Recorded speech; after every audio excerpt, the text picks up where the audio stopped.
শিব ঠাকুরের ঠান্ডা লেগে দিচ্ছে শুধু হাঁচি, আসলো উড়ে দুধ পুকুরে একটা কালো মাছি। লক্ষ্মী সরো দৌড়ে আসে, গামছা আছে তাতে, জটার ভিতর খুঁজতে তাকে আটকে গেছে যাতে। দুর্গা ঠাকুর আসলো ফেলে রান্নাঘরে কাজ, ধানে চালে মিশলে কত বুঝিয়ে দেবে আজ। কাতু দেখি ধনুক ফেলে মোবাইল খুঁজে আনে, ভোলে বাবা উঠল হাঁচি গুগল থেকে জানে। সবার শেষে বুঝলো এসে শিবরাত্রির ফলে, ঠান্ডা লেগে সর্দি হলো মাথায় ঢালা জলে। শিব ঠাকুরে তো ঠান্ডা লেগেছে, সে লাগুক, কিন্তু আজকে যার কাছে এসেছি তার নামটা আপনারা সবাই জানেন। আমাদের সঙ্গে রয়েছেন তরুণ সাহা মহাশয়। তিনি বহুদিন ধরে নাচের মাধ্যমে কিভাবে একটা ছবি তৈরি করা যায় সেটা দেখিয়ে যাচ্ছেন। নমস্কার তরুণদা। এই যে নাচের মাধ্যমে ছবি তৈরি করেন আপনি, কত বছর থেকে, কবে থেকে শুরু করেছিলেন এটা? স্কুল প্রতিষ্ঠাতা হয় প্রায় 40 বছর ধরে। স্কুল বলতে আপনি কি বোঝাচ্ছেন? আমার নাচের স্কুল, নামটা কি? ছন্দশ্রী ড্যান্স একাডেমি। প্রায় 40 বছর ধরে আমার এই সংস্থা চলছে। আমি বাৎসরিক অনুষ্ঠান এই 26তম মানে 26তম এই বছর আমি প্রোগ্রাম করব। আমার স্কুলের মাধ্যমে প্রচুর স্টুডেন্ট অনেক বড় হয়েছে, তারা রীতিমতন কলকাতা বুকে বেশ দাপিয়ে নাচ করছে এবং রীতিমতন অনেকেই স্কুলও করেছে। সবাই সুনামের সহিত, মানে এখান থেকে যারা শিখছে সুনামের সহিত নাচ শিখতে পারছে। এমনকি এখান থেকে স্কলারশিপের জন্য ড্যান্সের ভরতনাট্যমে পরীক্ষা দিয়েছে, মানে তাতেও ওরা মানে ভালো রেজাল্ট করেছে। আচ্ছা, গতকাল গেল সীতারা দেবীর জন্মদিন, কত্থক শিল্পী। তা আপনি কি শেখাচ্ছেন? আমি এখানে ভরতনাট্যম আমার হচ্ছে মেন সাবজেক্ট। আমি কত্থক প্রথম জীবনে আমি কত্থক শিখেছিলাম, কিন্তু কত্থকটার প্রতি আমি করতে মানে মনোযোগ না দিতে পারায় আমি ভরতনাট্যমে বেছে নিই। আচ্ছা আচ্ছা আচ্ছা আচ্ছা, এই শুরুটা কবে থেকে? মানে আপনার ছোটোবেলার থেকে কি আপনি নাচের দিকে ছিলেন, না একটু মাঝ বয়সে এসে মনে হলো এটা? একটু মাঝ বয়সে, আমি প্রায় মাধ্যমিক পরীক্ষা দেওয়ার পর আমি নাচের জগতে আসি। আচ্ছা, আপনার প্রথম গুরু কে ছিলেন? প্রথম গুরু বলতে গেলে আমি এখানে একজন স্বর্গীয়, মানে মারা গেছেন উনি, স্বর্গীয় পানুপাল মহাশয়ের কাছ থেকে আমি প্রথম নাচে হাতে খড়ি হয়। তাও আমার বন্ধুবান্ধবরা আমাকে ডেকে নিয়ে গেছিলো। বন্ধুবান্ধব বলছে আমার দাদা টাইপেরই, আমাকে বলছে তরুণ নাচ শিখবে। আমি বলছি আমার নাচ কী জিনিস? বলে চলো না, তুমি নাচ শিখবে চলো। মানে ওখানে গেলাম, তারপর যে দেখছি যারা ভালো করছে তাদেরকে রীতিমতন সামনে দিয়ে লাইনে দিচ্ছে, আর আমাদের সবসময় পিছনে ফেলে রাখছে। তখন মনের মধ্যে খুব জেদ হয়, আমার ইচ্ছা হয় যে আমিও সামনে লাইনে এসে দাঁড়াবো। কোন রীতিমতন আমি প্রথম জীবনে খেলাধুলাই করতাম, খেলাধুলাই আমার জীবন ছিল। আমি অনেক জায়গায় মানে বাংলার হয়ে প্রতিনিধি করেছি, থ্রোবল হয়ে, এবং তাতে আমি ক্যাপ্টেনও ছিলাম, বেঙ্গলের ক্যাপ্টেন ছিলাম, গুজরাটে ন্যাশনাল করতে গিয়েছিলাম। তারপরে আমি নাচের জগতে আসি। আমি এই জন্য আমাকে প্রচণ্ড খাটতে হয়েছিল, রীতিমতন ভোরবেলা উঠে ব্যায়াম, এক্সারসাইজ অনেক কিছু করেছি। করার পর আস্তে আস্তে দেখি কিছুটা তো মানুষ পরিশ্রম করলে রেজাল্ট পায়। তারপর দেখলাম স্যার যে স্বর্গীয় পানুপাল, উনি আমাকে বলেন তরুণ তুমি সামনে লাইনে আসো। মানে এমন দিন গেছে, তারপর সামনে লাইনে আসো। তারপর আমি গুরু পাই পার্থসারথীকে, মানে কলকাতা, মানে শম্ভু ভট্টাচার্য 1 নম্বর ছাত্র। মানে উনি আমাকে নাচ শেখাতেন। তাও এমনও দিন গেছে উনি আমাকে পরে বলেন তরুণ তুমি মাইনা দেবে না, তুমি আমাকে 5টা করে কয়েন দেবে। 5টা করে কয়েন? কয়েন। আচ্ছা, কয়েন বলতে সেটা কি 1 টাকা কয়েন? 1 টাকা কয়েন 5টা করে আমাকে দেবে। এটাই আমার গুরু দক্ষিণা। তারপরে ওনার কাছে রীতিমতন শিখতে শুরু করলাম। এমনকি উনি যখন প্রোগ্রাম করতে বাইরে যেতেন, আমি ওনার নাচের স্কুল, সমস্ত নাচের স্কুল আমি চালাতাম। আপনি চালাতাম। তারপরে আস্তে আস্তে দেখলাম যে আমাকে ক্লাসিক্যাল দিক দিয়ে কিছু শিখতে হবে।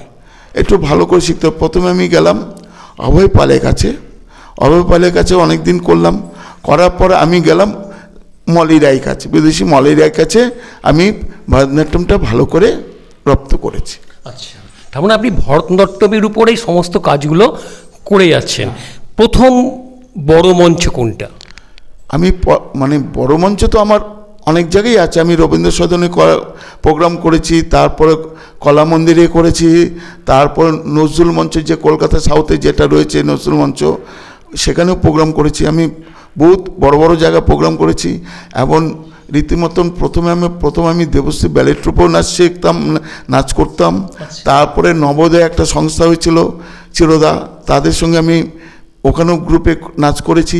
সারা মানে ওনাদের সঙ্গে আমার মোটামুটি দিল্লি টিল্লি বহুত প্রোগ্রাম করেছে। তারপরে নিজস্ব একটা ট্রুপ করি, সারা ভারতবর্ষে আমার নিজস্ব ট্রুপ নিয়ে আমি প্রোগ্রাম করে বেড়াচ্ছি এখন। আচ্ছা, আপনি তো বহু গুরুকে পেয়েছেন, সেই গুরুদের ছাপ তো আপনার মধ্যে নিশ্চয়ই দেখা যায়। তাদের মধ্যে কোন গুরুর ছাপ আপনার সবচেয়ে বেশি মনে হয়? আমি ভালো মতন আমি নিয়েছি মানে পার্থসারথী, পার্থদা আমাকে খুব ছেলের মতনই ভালোবাসতো, খুব ভালোবাসতো। তারপর আমি পেয়েছি আরেকজন গুরু পুলকাদিত্য, মানে অসাধারণ ড্যান্সার, মানে জীবনটা মানে এত সুন্দর নাচ করে, মানে দেখলে মনে যেন স্বপ্ন দেখছি, মানে ভেবে মানে সামনে যে নাচ করছে সেটা না, আমি মনে স্বপ্ন দেখছি।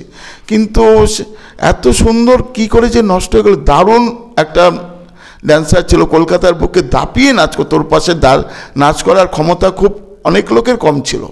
উনি এখান থেকে প্রথমে চলে গেছিল দিল্লির থেকে উনি আনন্দ শঙ্কর ওনাকে দিল্লির থেকে নিয়ে আসেন। বলে তুই কোথাকার ছেলে? বলে আমি কলকাতার ছেলে। দিল্লি পরে যাবি? দিল্লি কলাবাড়িতে ছিলেন, ওখান থেকে তিনি এখানে নিয়ে চলে আসছিলেন আনন্দ শঙ্করের ট্রুপে নাচ। আচ্ছা, আমরা জানি যে নাচ হচ্ছে সাধারণত মহিলা সংক্রান্ত ব্যাপার, কিন্তু পুরুষরাও এটা কবে থেকে আসা শুরু হলো আপনার? এটা কি অনেক ইতিহাস আছে এর মধ্যে? মানে নাচের জগতে এখন যদি বলি, আমাদের নাচের জগতে বিখ্যাত মানে মহিলারা তো রয়েছে, বিখ্যাত রয়েছে, কিন্তু আমরা যদি বলি আমাদের কলকাতার বুকে উনি এখন সারা ভারতবর্ষের বিখ্যাত একজন নৃত্যশিল্পী, নাম হচ্ছে স্বর্গীয় উদয় শঙ্কর।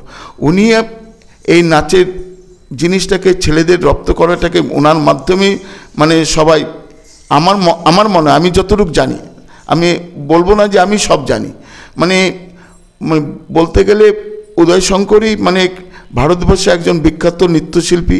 আপনি যদি কত্থকেও বলেন বিজ্জু মহারাজ, উনি একজন বিখ্যাত নৃত্যশিল্পী। ছেলেরা তো অবশ্যই, মেয়েরা প্রাধান্য, মেয়েরা এই যে ভরতনাট্যমে অনেক ভদ্রমহিলা এসে রয়েছেন, মানে কলাকুশলীরা রয়েছেন, বিখ্যাত 1 নম্বর জায়গায় রয়েছেন। মানে ছেলেরাও যে কমতি যায় সেটা বলছিলাম, দুই পক্ষ সমান, মানে কাউর ছাড়া নাচ হয় না। একটা গ্রুপে নাচতে গেলে যেমন মেয়ে দরকার, একটা গ্রুপে নাচতে গেলে ছেলেও দরকার। কেউ মানে সবার মানে নাচের জন্য দরকার লাগে। অবশ্যই ভরতনাট্যম বা কত্থক ছেড়ে আজকাল অন্য ধরনের নাচে আমাদের ছাত্রছাত্রীদের বেশি আগ্রহ দেখা যাচ্ছে, এই কারণটা আপনার কি মনে হয়? এগুলোকে সাধারণত আমরা রিয়েলিটি শো বলি ম্যাক্সিমাম। তাও তো এখন কিছুটা, প্রথম যখন রিয়েলিটি শো শুরু হয় জি বাংলায়, তখন একটা নাচ ছিল, দারুণ নাচ ছিল। যেমন তখনকার বেস্ট কোরিওগ্রাফার ছিলেন তুষার, মারা গেছেন, আমার নিজস্ব ক্লোজ বন্ধু। ও আমাকে অনেকবার বলেছিল, তরুণ আয় আমার সঙ্গে জি বাংলা কাজ কর। দারুণ, মানে আস্তে আস্তে তারপরে ওইটাকে চলে গেল জিমনাস্টিক টাইপের, এখন আবার ওইটাকে ঘুরে ঘুরে নাচের দিকে ফিরে আসছে। কারণ শুনুন, জিনিস ক্লাসিক্যাল ছাড়া কিছু হয় না।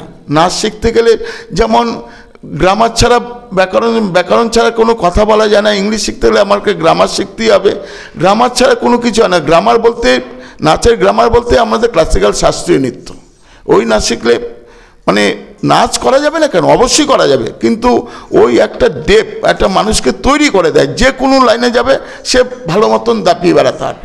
আচ্ছা,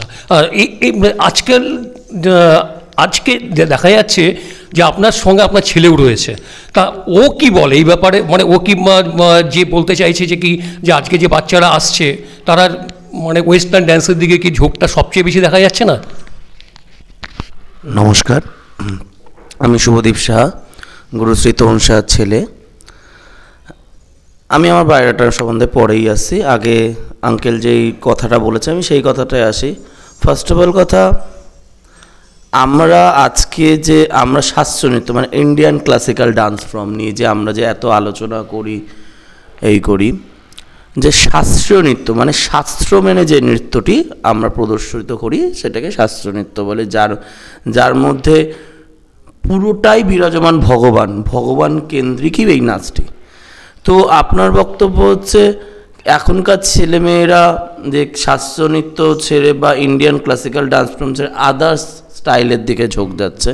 আমি কোনো ডান্স ফর্মকেই ছোটো করব না, সব ডান্স ফর্ম বিভিন্ন বিভিন্ন জায়গায় একটা প্রাধান্য পায়, ঠিক আছে।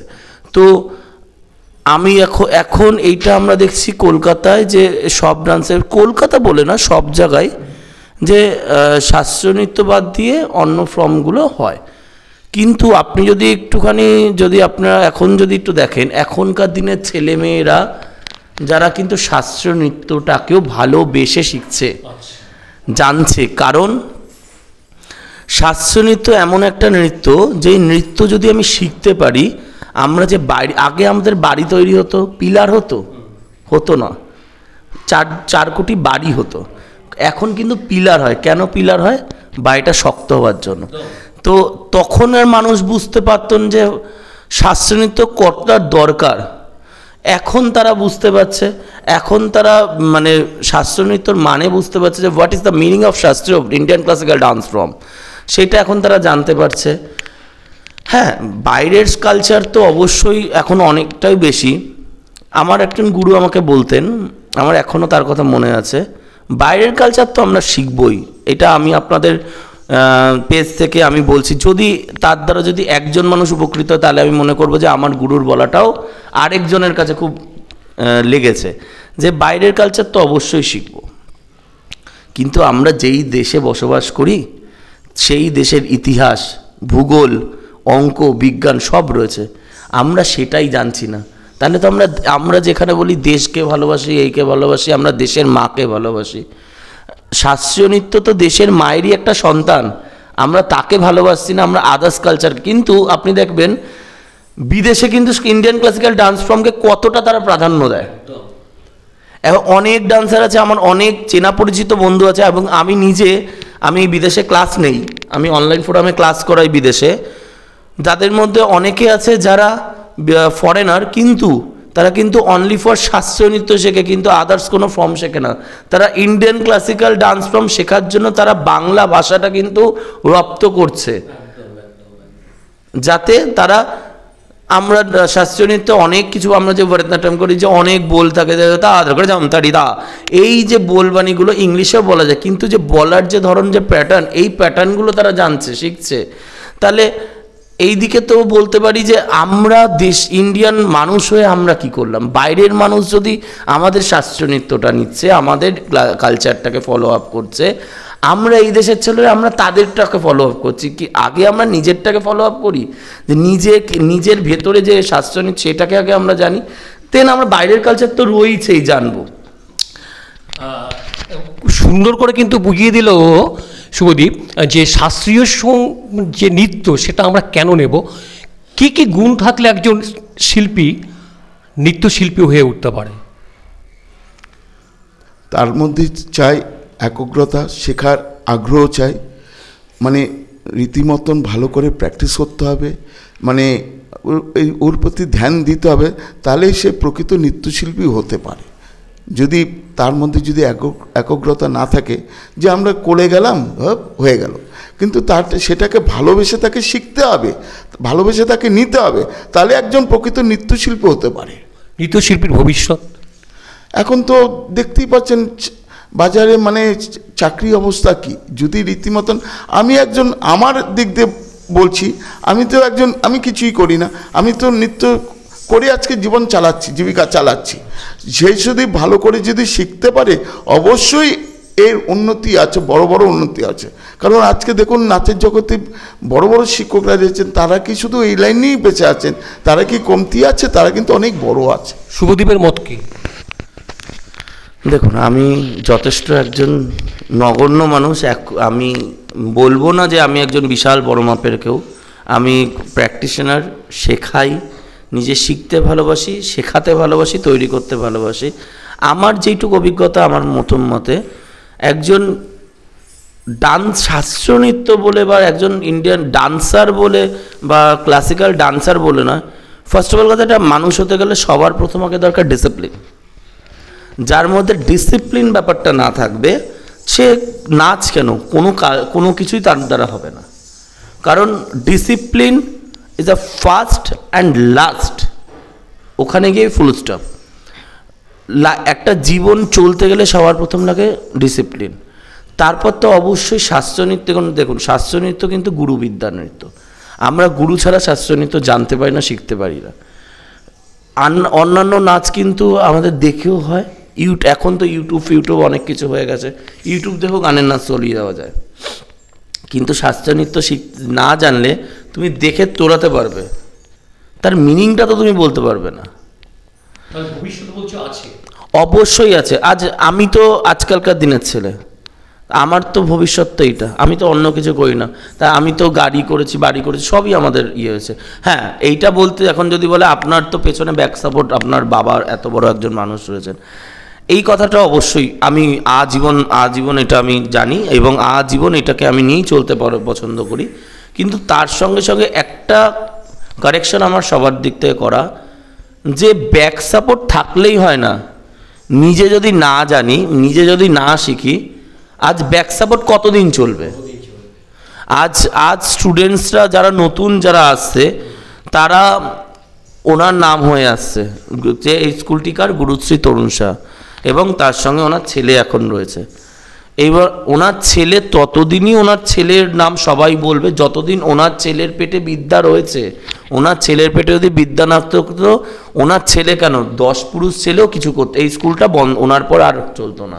এটা বাস্তব, এটা একটা বাস্তব কথা বললেও তরুণদার কাছে জিজ্ঞাসা করব যে আপনি কি দেখতে পাচ্ছেন ভবিষ্যৎ, এবং আপনার যে তৈরি করছেন ছাত্রছাত্রীরা, তাদের মধ্যে কাকে মনে হচ্ছে সে এক জায়গায় একদিন পৌঁছবে? কিছু নাম যেমন আমার স্টুডেন্ট বলতে গেলে এখন রীতিমতন তারা ভালো দাঁড়িয়েছেন। শুভজানা আছেন, তিনি এখন রেলে সার্ভিস করছেন, নাচের মাধ্যমে সে চাকরিটা পেয়েছে।